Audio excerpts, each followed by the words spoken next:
хүсснээ олж авахын тулд бүхнийг тавьж явуулах нь. Хүн бүр амьдралынхаа туршид олон хүсэл, мөрөөдлийг тэн амьдардаг. Бид ихэнхдээ чухал зорилгодоо хүрэхийн тулд хүчтэй хүсэл зайлшгүй хэрэгтэй гэж боддог. Жишээ нь амжилттай бизнес эрхлэгч болох, олимпийн аварга болох гэх мэт зорилгодоо хүрэхийн тулд хүмүүс туйлын их хүсэлд автдаг. Тэд зорилгынхоо төлөө бүхнээ золиосолдог. Гэвч сүнслэг ухамсарын үүднээс авч үзвэл жинхэнэ хүч нь хүслээ сулан тавьж явуулахад оршдог гэж тайлбарладаг. Сэтгэлдээ зурж барьж байгаа бүхнээ тавих нь бидний амьдралд илүү эрх чөлөө, амар амгаланг авчирдаг. Тэгвэл олон хүнд дараах асуулт төрөх болно. Хүн мөрөөдлөө биелүүлэхийн төлөө хүсэлтэй байх ёстой биз дээ. Хэрвээ тийм хүсэл байхгүй бол яаж зорилгодоо хүрэх юм бэ гэсэн асуулт төрж болно.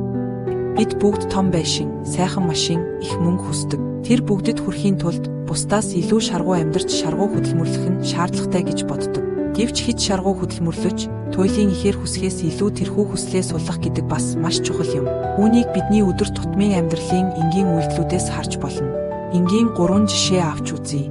Хоол идэхдээ хамгийн хурдан, хамгийн их идэхийг хүсэж болно. Гэхдээ бидний хоол иддэг гол зорилго бол бусдаас хурдан идэх, их идэх биш байдаг. Харин хоолоо таашаалтай идэх, биедээ шим тижэл авахд хоол идэх гол зорилго оршидог билээ. Тиймээс хит их биш, зөв хэмжээгээр идэж, биедээ шигээх зорилготой байдаг.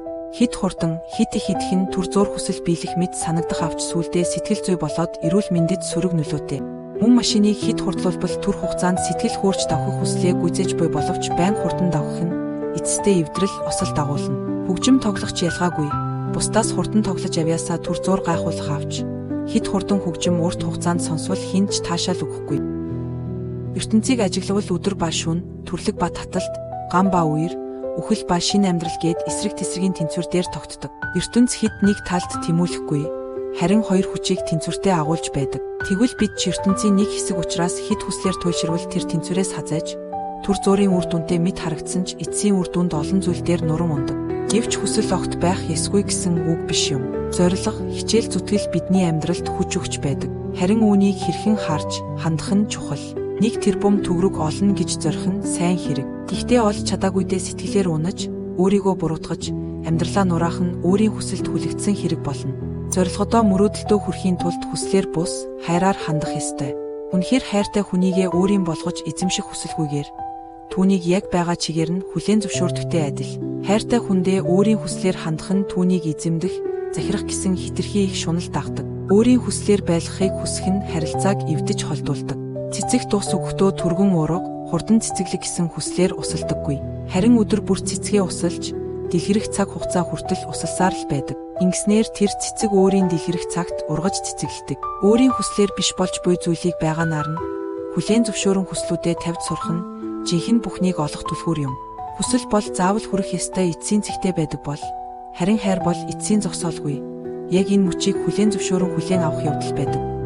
Хүсэл нь дутагдах мэдрэмж үүсгэж байдаг бол, харин хайр нь аль хэдийн элбэг хангалуун мэдрэмж үүсгэж байдаг. Хүсэл нь түлхэж холдуулдаг бол, хайр нь татаж ойртуулдаг. Хайр дотор бүх хүслээ тавьснаар үр дүнд бүх зүйлс өөрөө дагалдан ирнэ.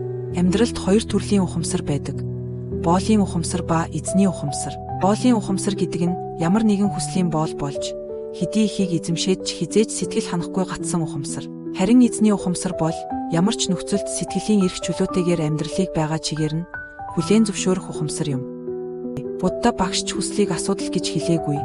Харин хүсэлтэд хөдлөгдөж түүндээ боолчлогдохыг л асуудал гэж айлдсан. Жинхэнэ бүхнийг тавих гэдэг нь нөхцөл байдал үр дүнд хэд уягдахгүй. Биелсэн ч сайн, биелээгүй ч сайн гэсэн эрх чөлөөтэй байдал юм. Бидний жинхэнэ мөн чанар бол бие биш, ухамсар юм. Ухамсар болгон бодит байдлыг бүтээж байдаг. Тиймээс бид өөрсдийн ухамсарын төлөвийг боол уу, эсвэл эзэн үү гэдгээ ухамсарлах нь чухал.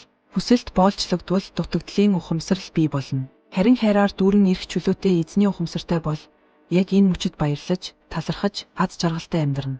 Эцэст нь юу ч хэрэггүй болсон тэр мөчөд бүх зүйл өөрөө аяндаа ирдэг. Энэ л бүхнийг тавих жинхэнэ утга учир билээ.